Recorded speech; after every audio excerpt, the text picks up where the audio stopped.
The views and opinions expressed in the Golden Boot podcast are those of the speaker and do not necessarily reflect the views or positions of the Golden Boot podcast as a whole. Y'all ready to get rolling?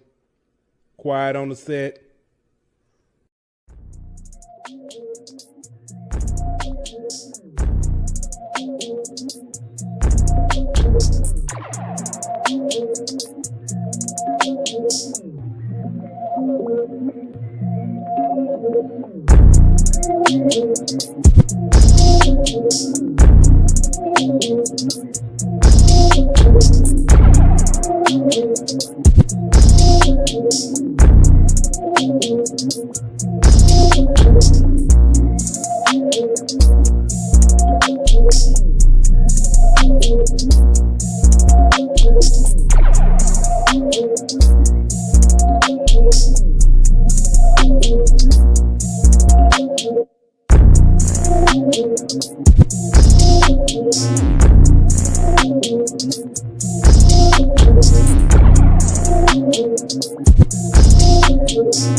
Hey, welcome back to another episode of the Golden Boot. It's your boy Poop Al.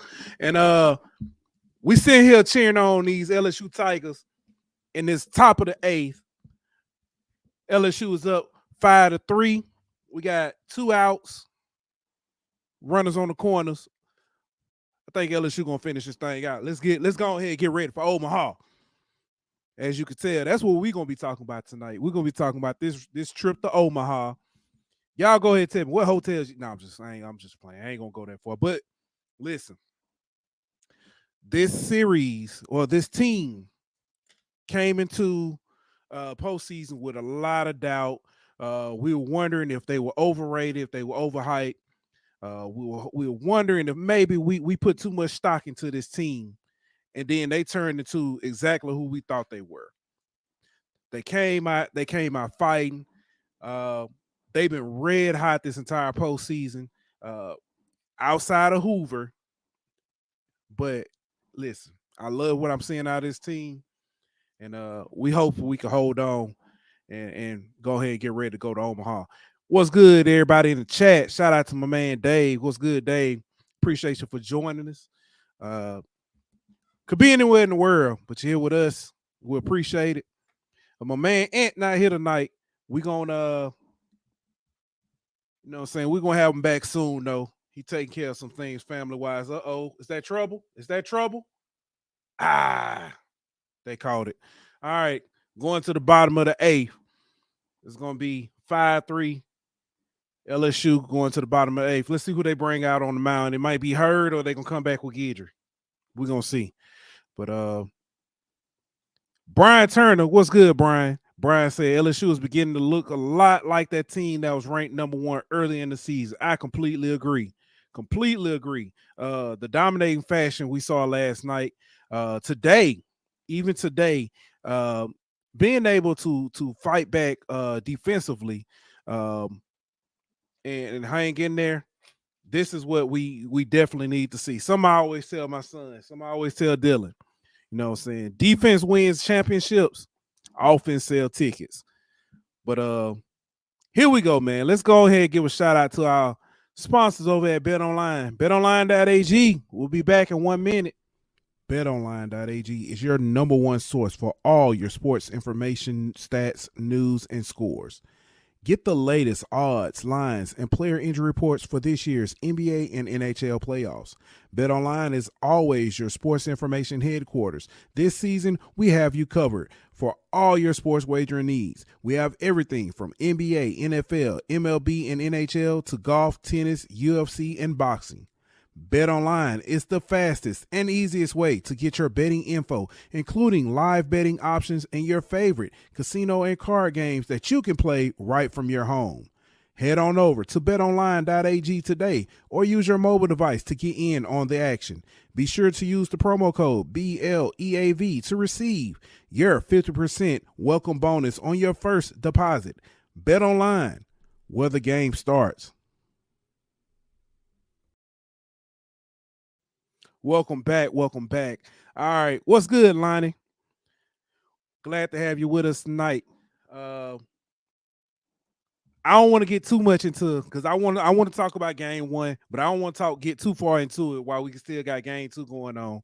Um, I don't know. It's just I got a feeling. I got a feeling. Um,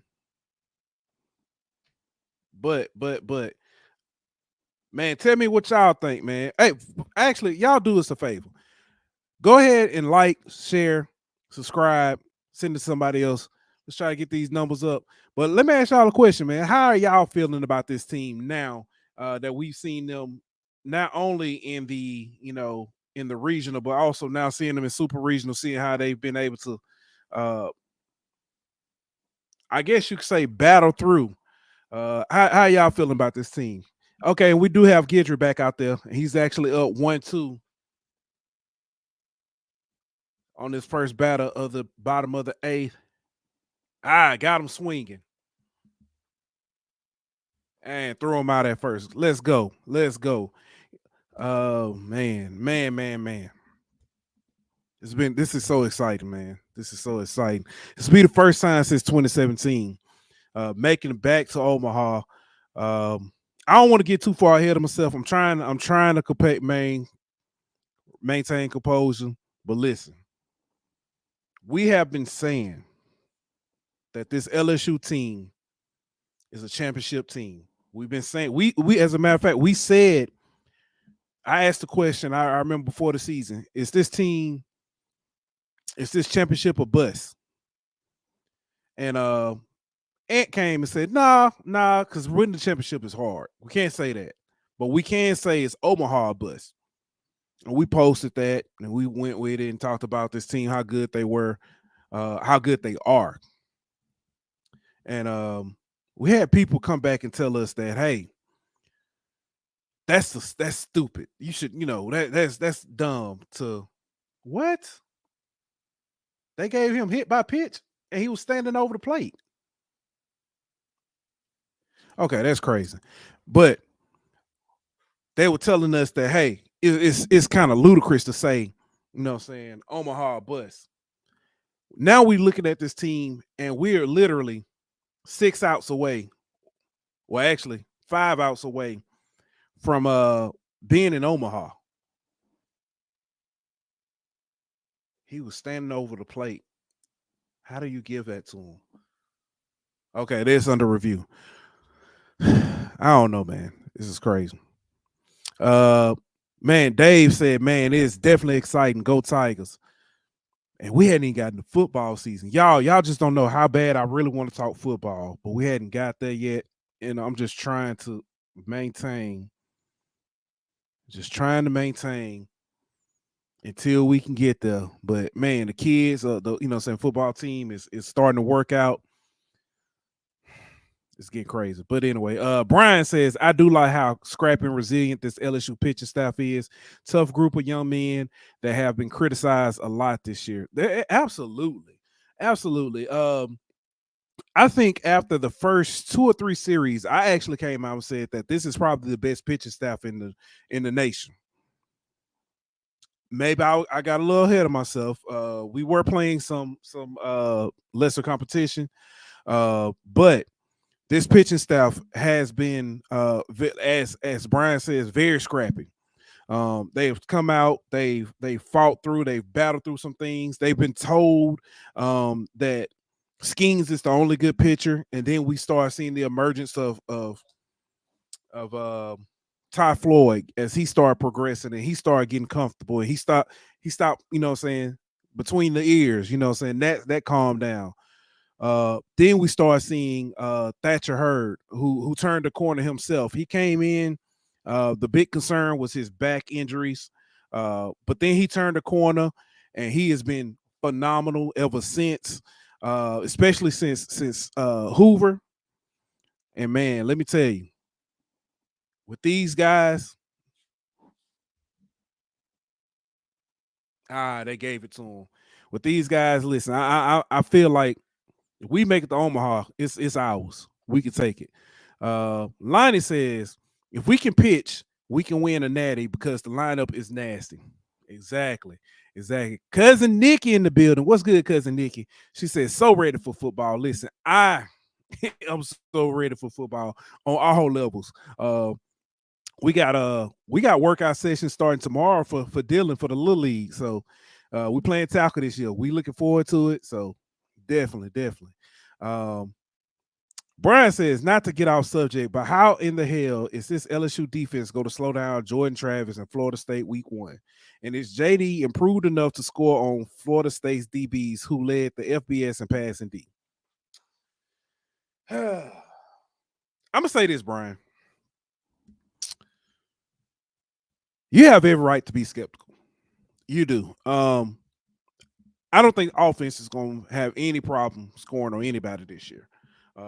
One, you've got an offensive line that's come in and that is they've gelled. They got so much time together from last season and also in the off season. So I think we're good on the offensive line, and I think we are as good as our offensive line is.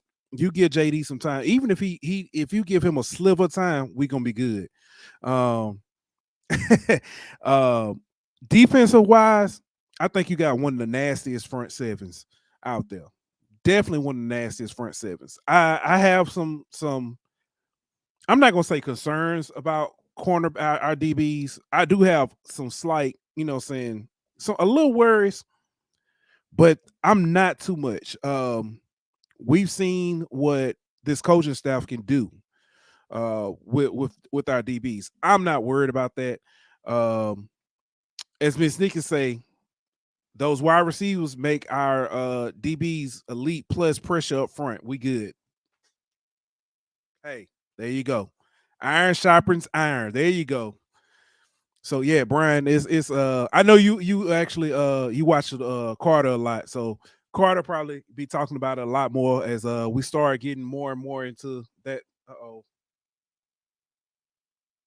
Oh, that's just a long out. Okay, Kentucky just hit a long, long fly ball, probably about 2 or 3 steps before the warning track. Uh, but yeah, there we go. But yeah, Carter's gonna talk. We start getting more into the conditioning. We start seeing our guys take that next step where they're practicing together without coaches and stuff being out there. I think we're gonna be good, Brian. Um, I will say to what you're saying. Um, I've been saying that Florida State's gonna be the toughest. This is gonna be the toughest game. I understand everybody gonna come back and say Bama, Florida State. In my opinion, it's Florida State. I'm good though. So, all right, we got 2 outs in the bottom of the A. One man on first. 1-0 on this first pitch. Hey, we can get this out here. We can go into the top of the ninth. I think we need. If we can add one insurance run, I feel a lot better. I feel a lot better. Yep. Dave popped in, says they have a lot to build on from last season. We weren't supposed to win some games, pulled off. Some games we pulled off. I'm optimistic about us. I agree. There you go. Pop out in foul territory. We're 3 outs away, ladies and gentlemen. All right, let's hope this offense can get up here and we can get up here and add an insurance run. I'll say that. Hey, while we on commercial break, let me ask y'all this. Another quick question. For those of you who have been, Alex Box or Death Valley, which one atmosphere is well, that's kind of hard to say. Because I already know it's gonna go Death Valley. But I guess the question I'm asking, which one is a better game day experience? And the reason I ask that is because you got Alex Box is kind of it's more a little bit more intimate, close and stuff. The baseball family is they really do stick together and stuff. But you got Death Valley, which is unmatched. So I'm just wondering, yeah. I'm wondering, yeah. And he did. Coach Jay Johnson said the baseball atmosphere was crazy last night. That's a recruiting tool. I don't care what you say. That is a major recruiting tool. But yeah, that is a major recruiting tool. We definitely, definitely looking forward to seeing this atmosphere again this year. I'm looking forward to. I'm gonna have to go to several different games this year, different teams and stuff. So I'm looking forward to seeing, some comparing. Um, by far, I would have to say the games I have been to, the different stadiums. Um, there's nothing like Death Valley, football wise. Nothing like Death Valley. Nothing like LSU. Period. LSU fans travel well and do very well. All right, LSU's up to bat. Who got Dugas? Dang, that's like 3 in a row.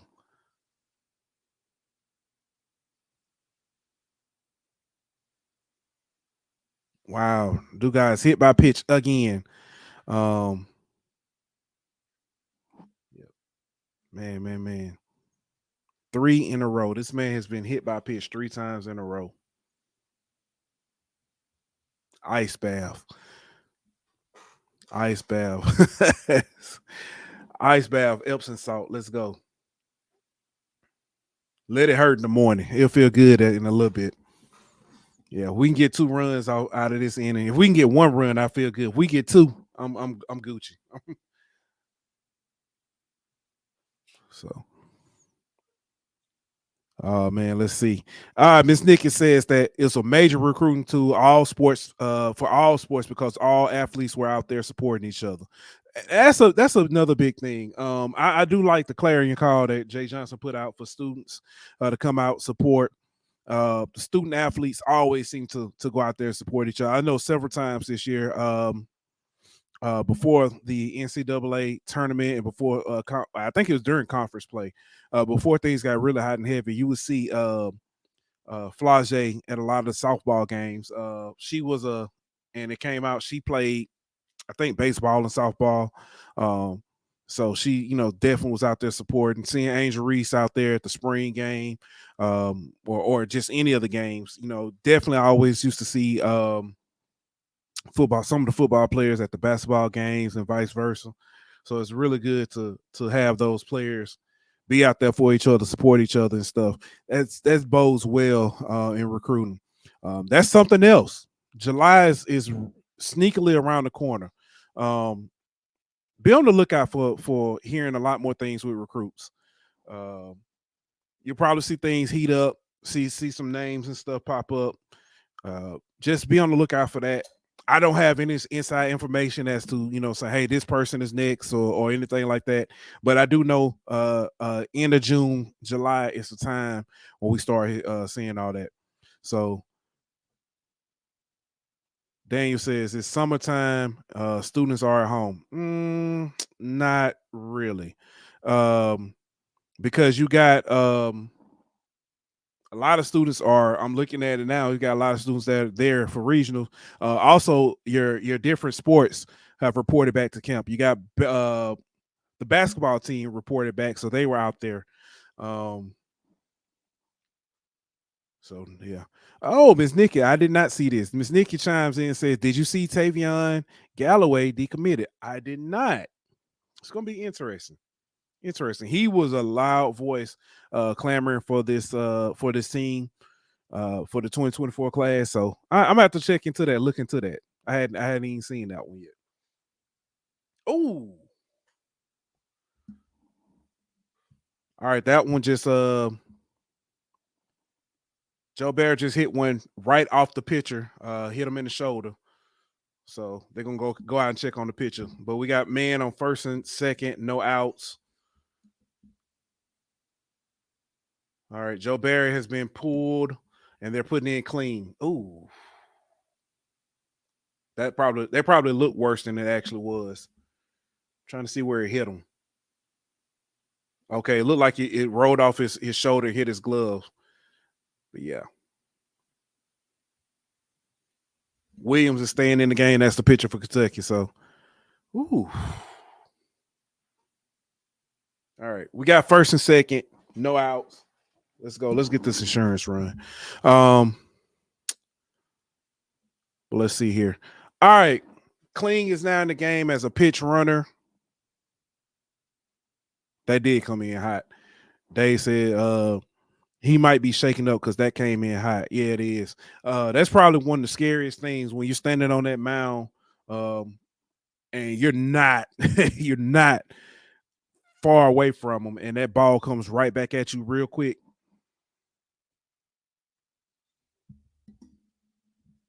You definitely got some things to worry about. They gonna pull them? Yeah, they pulling them. Look like Kentucky is about to come in with a new pitcher. Let's see who they bring in. We'll read you out his stats and stuff as he comes in. All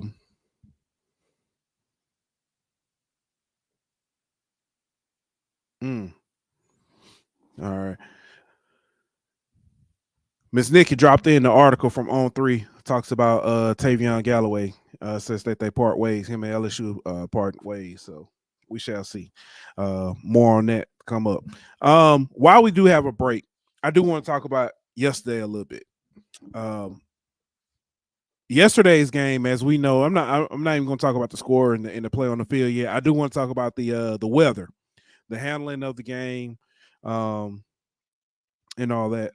So the game was originally supposed to be played at 2:00. But the game, there was lightning in the area. So they pushed the game. Originally they pushed it to 5, then they pushed it to 7, and then they pushed it to 8, and then ultimately to 9:00 when the game actually started. A lot of people were up in arms and started blaming Jay Johnson, saying Jay Johnson, LSU fans, non-fans, and everything were blaming Jay Johnson, basically saying that Jay Johnson just wants to see Skeens pitch a full game. This is cowardly, blah, blah, blah. The problem, Jay Johnson doesn't make that call. He may have some influence over that call, but he doesn't make that call. There was and I'm glad that last night on the broadcast they actually talked about it. There is a NCAA rep on site for these games. The rep basically makes the call on whether the game is going to be delayed or postponed or whatever. Now with Lightning, because I started reading up on it. I've now for high school I've seen it, and I've seen it in other times where the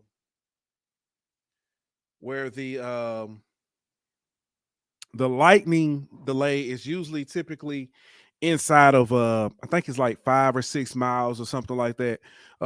There's for and I don't know if it's just for regionals or if it's just baseball or what, but as I started reading, it says 6 miles. So okay. But they have been doing inside of 8 miles, they have been suspending play. And you have a 30-minute watch. For any time it strikes within that 30 minutes, it resets that 30-minute clock. Then you have to do like 10, 15-minute warm-up after that. So you're looking at automatically 45 minutes every time there's a lightning strike in the area. Reading up on it some more. So this new pitcher is a senior, right-hand pitcher. First throw is high. Jordan Thompson squared up the bunt. And he does, but that's out. Foul ball. 1-1 now. But anyway, as I was reading up, lightning inside of 10 miles, even if it's 10, the storm is 10 miles away, lightning can still strike a 10-mile radius. Something I didn't know. But it's interesting to see. But everybody again they were up in arms, blaming Jay Johnson. Jay Johnson has nothing to do with this. If the coach could, Jordan Thompson squares up the bunts again, and this one pops out.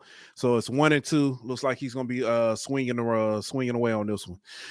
But if coaches could make the call to for weather stuff, trust me, a lot more games would be canceled or delayed or pushed back or whatever, postponed. in a game like this with this much implication on the line, um, I promise you, it probably when it's like this.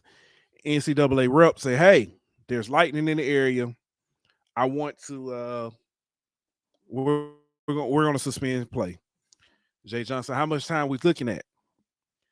Uh, Mangione, what we looking at? What we talking about? Um, we're gonna do it till this time. We've got, we just want to hold up. But hey, looking at the weather report, it doesn't look that bad. NCAA rep has the last word. Hey, we're going to do this. And that's how it goes. Um, there's no way that a head coach, the home team, away team, either way, there's no way they get to make that call. So, as David says, you got to err on the side of caution. These are youngsters and they aren't pro athletes. Yeah, even with that, even as pro athletes, that's a lot of money on the line that you can't just risk. So, Jordan Thompson strikes out. All right. So we got first and second, one out.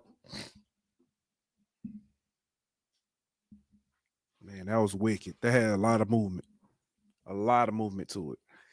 But that's what happened yesterday. Now, on yesterday, man, what a game. LSU came out and the offense that a lot of people have been wanting to see for a long time, we saw. You had home runs left and right. You had what are they doing? I know they're not finna pull the picture again.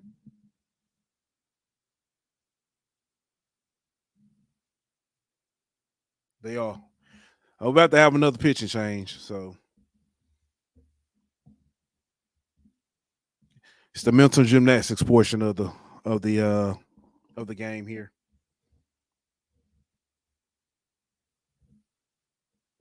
Kentucky is bringing in a number 23. He looks to be a another right-hander, unless I'm looking wrong. Was he a left-hander?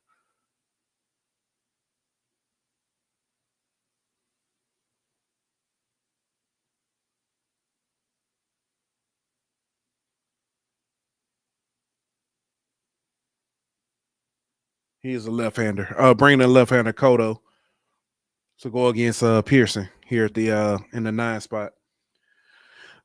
man, they're gonna drag this thing along. But anyway, man, back to the story at hand, to the topic at hand. Last night's game, definitely LSU was very dominant, both on the circle, on the bump, and on offense. Man, LSU is nothing they can do from 1 through 9. There was no easy outs last night, and it's something, like I said, it's something that you love to see. Also, I do want to say, because we talked about the weather, and I actually missed this. Weather was delayed in Hattiesburg and Gainesville as well. The Hattiesburg Southern Miss was up 4-0. Ended up having to finish that game today. They ended up winning game 1 5-3 and lost game 2 8-4. They'll have a winner take all tomorrow with Tennessee. Florida finished off their run, wiping out South Carolina. Alabama got, I guess a nice way to say it, they got destroyed. They got completely destroyed today. They lost 22-5. You heard that correct. 22-5. So, whew, but so far we know we got Florida, Virginia, TCU, and they're waiting a winner out of Oregon and Oral Roberts. Right now, top of the ninth, Oral Roberts is up 8-5. Oregon has the bottom half of that one. But these games have been tight. I think I know Oregon won with a big comeback in game 1. Game 2, Oral Roberts won with the walk-off. And now you got Oregon trailing in the top of the ninth, 8-5. Let's see what that one is. 8-5 is 2 outs in that one. So we'll see how that one goes. We'll keep an eye on that one as well. All right. Then let's see here.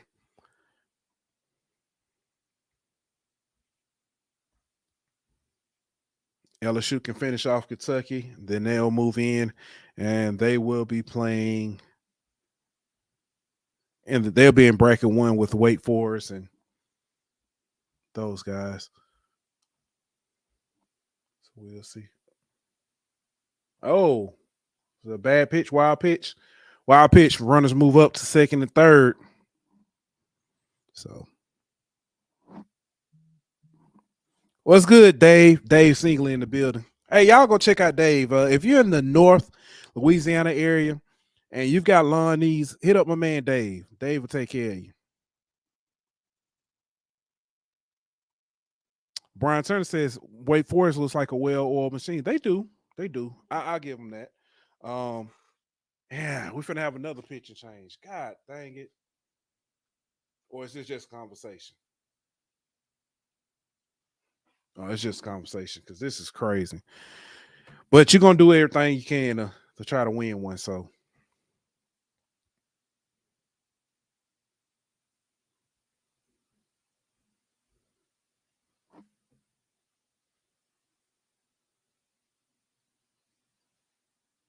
they do have another righty warming up. So I figure after Pearson, they're gonna probably do another pitching change. If Pearson comes up big here, if he even flies out to deep, that's gonna at least get you a sack run in. So let's go.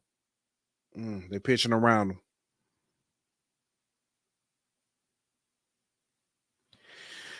This is crazy. I don't know about y'all. This make you a little nervous. Just a little nervous.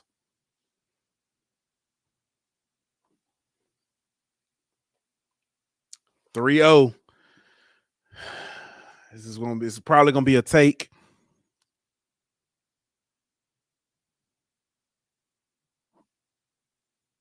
This is gonna be a take, auto take. Yeah, don't even take the bat off your shoulder.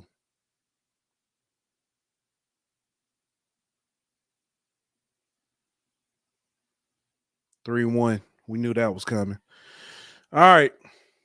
4 pitches. 3 of them have been balls. So 3-1. Hey.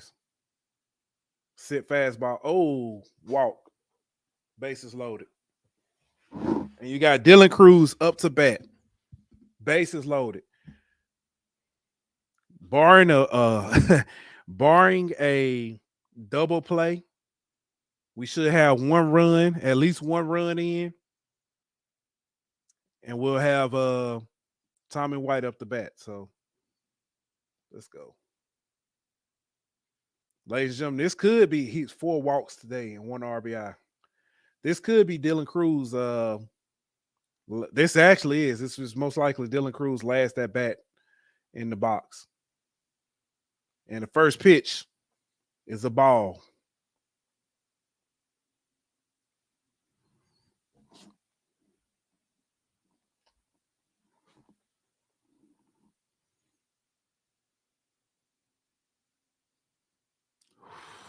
Let's see what we got. 1-1 is the count. Let's go. All right, Dylan. It's your time now.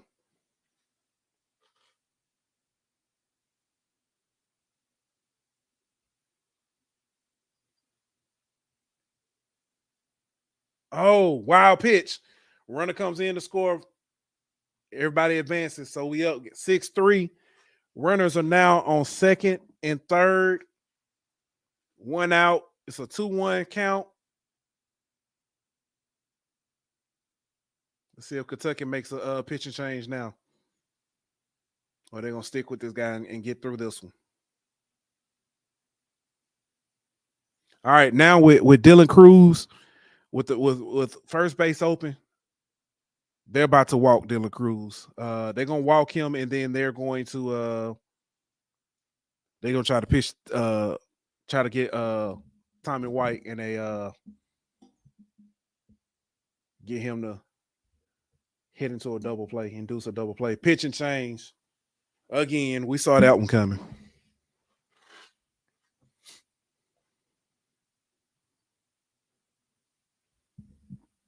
All right, y'all. You know what I'm saying? Come. Let me go back to this because Brian did actually have a question about football. He said, "Is Logan Diggs going to be the starter?" I can see it. I can see Logan Diggs taking first team reps coming into Florida State. I personally, I would stick with I'm gonna stick with Josh Williams. If Josh Williams is healthy, Josh Williams gets my first character. Josh Williams actually is gonna be my number 8. Is my vote for number 18 as well. Um, he's your number 18. I think he gets first carries coming into the season. Um, followed by followed by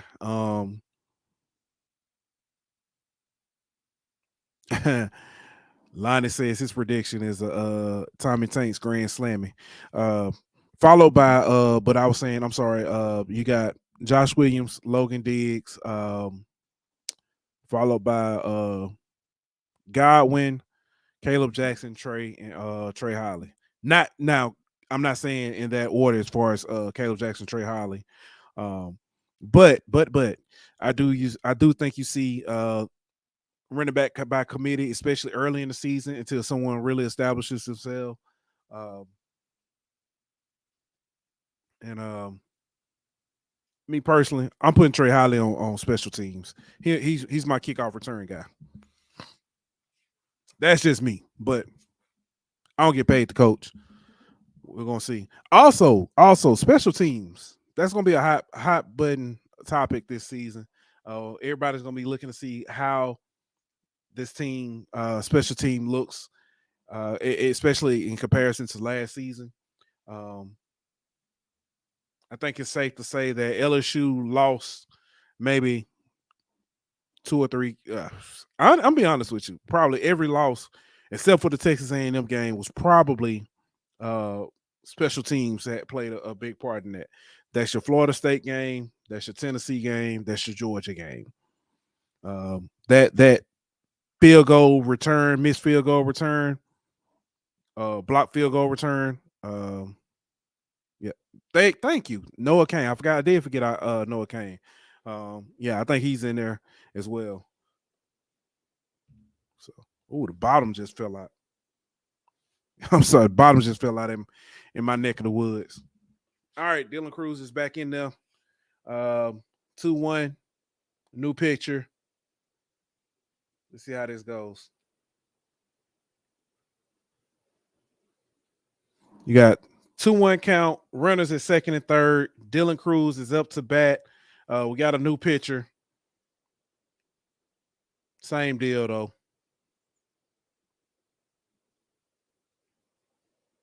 You're looking for something you could drive deep. Low. 3-1. And they're not going to give Dylan Cruz anything to hit right now. He might as well get ready to pack his bag and go ahead and walk.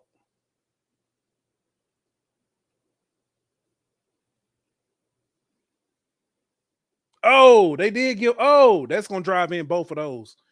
Big hit by Cruz. That's a double. Stand up double at that. 2 runs come in. And we're now 8-3 LSU. It's top of the ninth. One run on second base. 1 out. Let's go. Then you got Tommy White and Trey Morgan. They're about to intentionally walk Tommy White. I got a feeling.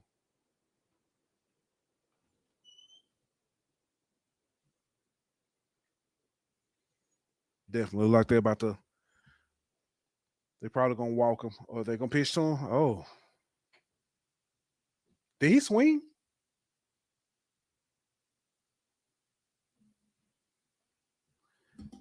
What in the world? Why would he swing?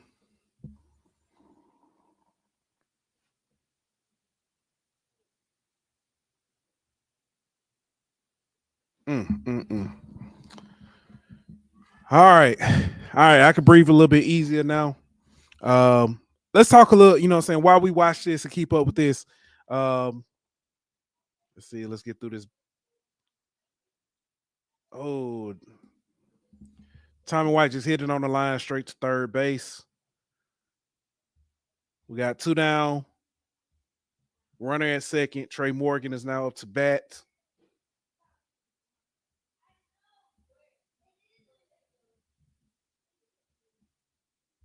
This could also be Trey Morgan's final game in Alex Box. His final at bat in Alex Box at that.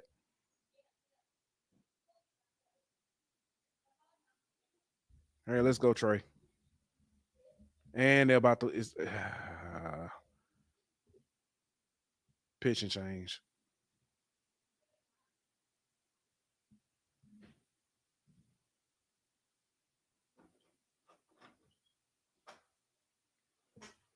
It looks like it's about to be a pitch and change.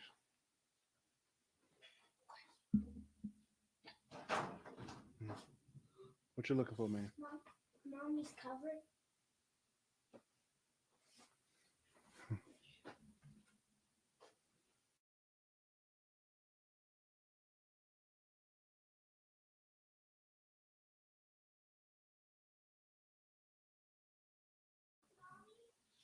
All right.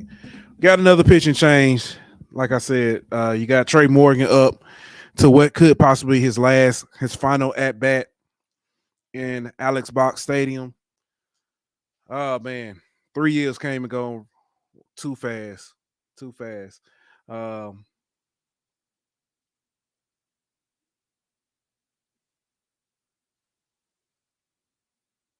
but we'll keep an eye on it.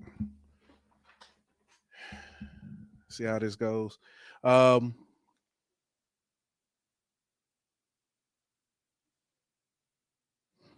do want to say NBA Finals. I think this one was pretty much over. Miami has fought a good fight, but they are overmatched by Denver. Denver has the deeper bench. It's more talented. And the game that Miami did, now I'll say Miami has been in every game that they've played. I do want to give a shout out to Spoelstra. We've been saying it how Spoelstra is just a significant, a very good coach. But yeah, it's. I think this one's over for Miami. Um, as someone basically called it, this is a gentleman's sweep. So, all right, Kentucky has sophomore Evan Byers in the game. He's a lefty, um, going against the left-handed Trey Morgan. We'll see how that goes. Brian says Trey Morgan is a good kid, New Orleans product.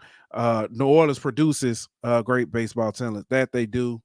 Um, that they do from Brother Martin. So Dave said Miami didn't have the horses.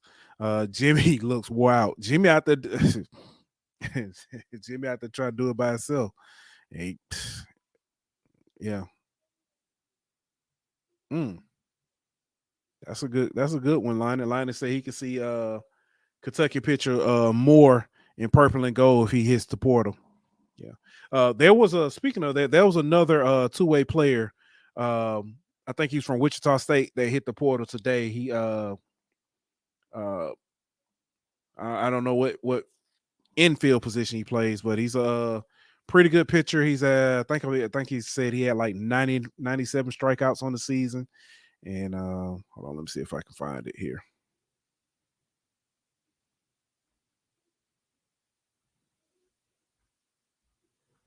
Let's see. Trey Morgan down 1-2. All right, Trey, let's go out with a hit for your last at bat.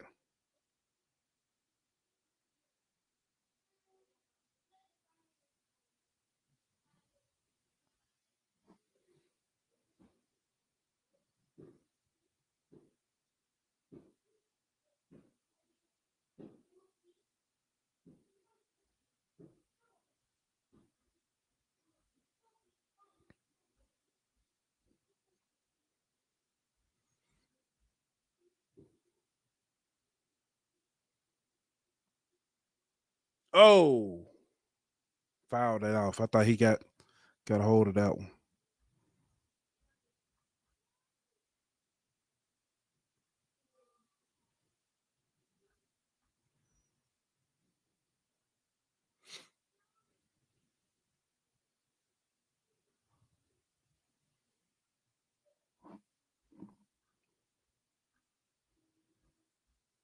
Yeah, I can't find the name of that pitcher and stuff, but he's a kid from Wichita State.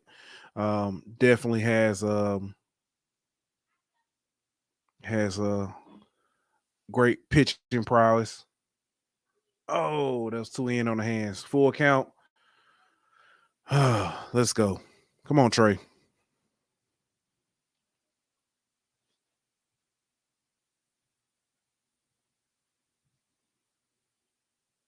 The kid has got some quick hands. Trey Morgan's always had quick hands.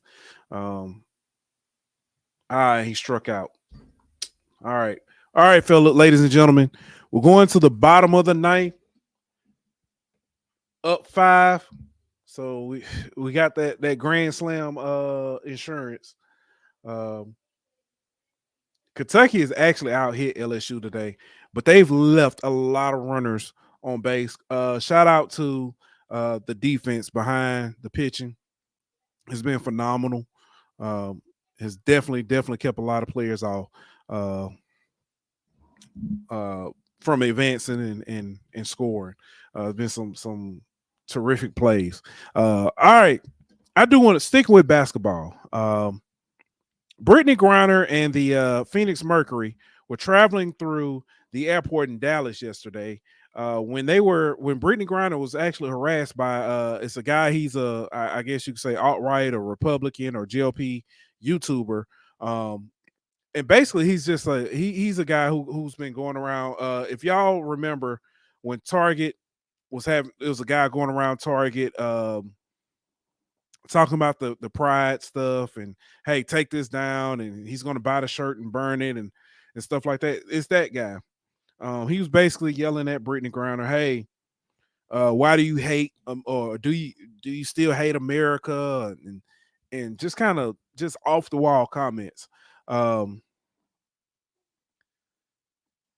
I I do want to say that with what we've seen, the whole reason that a lot of women basketball players um, have to leave the United States to play. With seeing the reason why Brittany Griner was in Russia to begin with, also with the I guess you could say lack of resources that women basketball have, it's kind of aggravating to see. It's aggravating to see that a I'm not even gonna say fan, a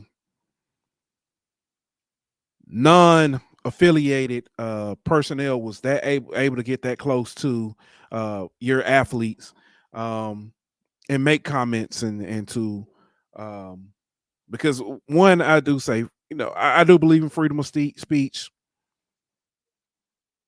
I think it's ludicrous some of the things he was saying, but hey, it's his right to. But for him to be able to be that close to the team to kind of be in their area and stuff, you got to start worrying about player safety. Um, it should be more important, and there should be an emphasis to protect those women from the idiots, of the world and stuff like that. Whether you agree with Brittany Griner or if you have issues with her, it's neither here nor there. She did not deserve to be accosted, shall I say, out in public like that. That's just it's ridiculous. Um, I would love to see the WNBA have the resources to be able to have those games and have those people far away from so they don't have to go through commercial airports with everybody else. I guess that's the gist in what I was saying. All right, we down to 2 outs. Down to 2 outs. 1-2.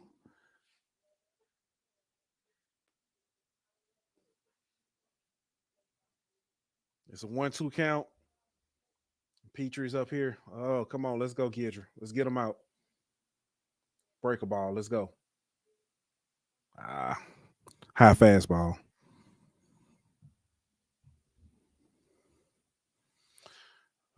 Also, man, I don't know if y'all saw. Did y'all see Conor McGregor?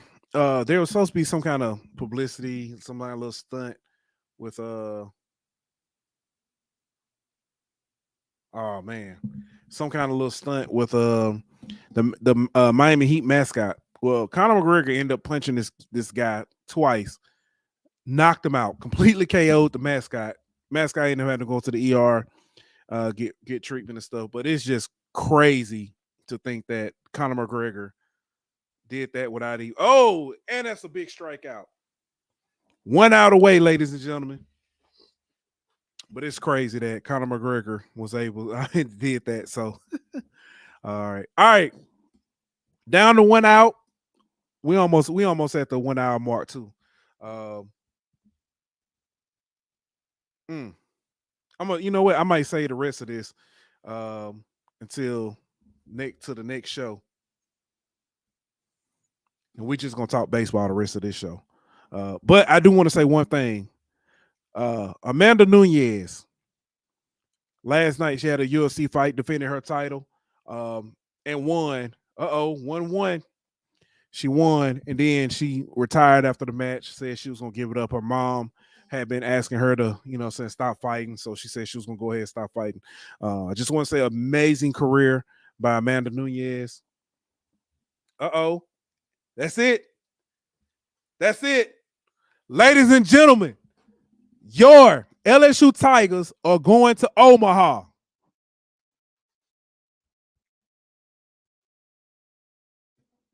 LSU to Omaha. They going home, ladies and gentlemen. They going home. LSU advanced to the Men's College World Series for the first time since 2017. This will be their 19th appearance. The 19th appearance in school history. Let's go. Straight like that.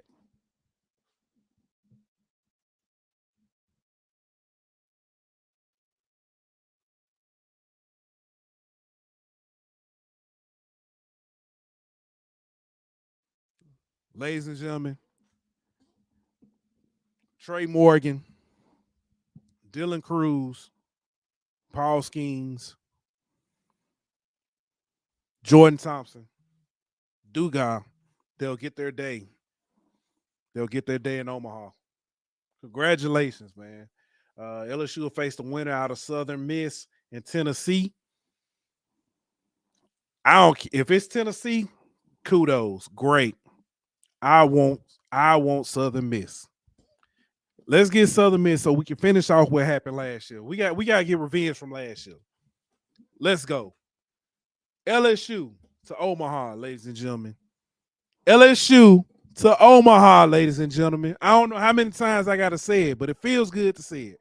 LSU to Omaha. What a season. What a season. Many believed that they could do it from the jump. Some had doubts. LSU to Omaha.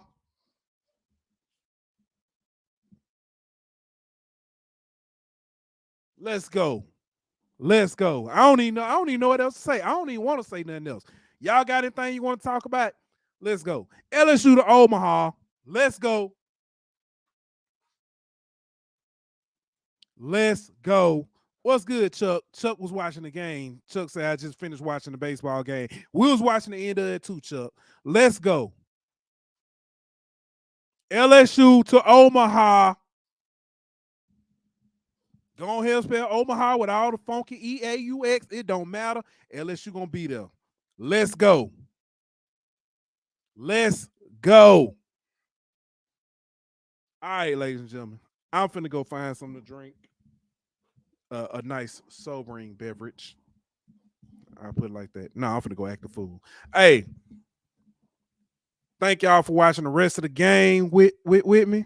Sticking with me. We talked some good baseball, talked a little football. LSU to Omaha. Let's go. Appreciate y'all tuning in. It's been real. LSU to Omaha, ladies and gentlemen. I don't know how many times I got to say it. LSU to Omaha. All right, man. I'm gonna go ahead and get up out of here. Appreciate y'all for tuning in. We'll be back. Might be back. Hopefully, we'll be back on Wednesday. It'll be show number 100. 100 episode. If we go on Wednesday. If not, we'll let y'all know. But it'll be a big one. Number 100. Let's go. LSU to Omaha. And we out. This show was presented by betonline.ag. Don't forget to like, follow, and subscribe on Twitter at Golden Boot. On Instagram at Golden Boot. On YouTube at The Golden Boot Pod. On Facebook at The Golden Boot Pod.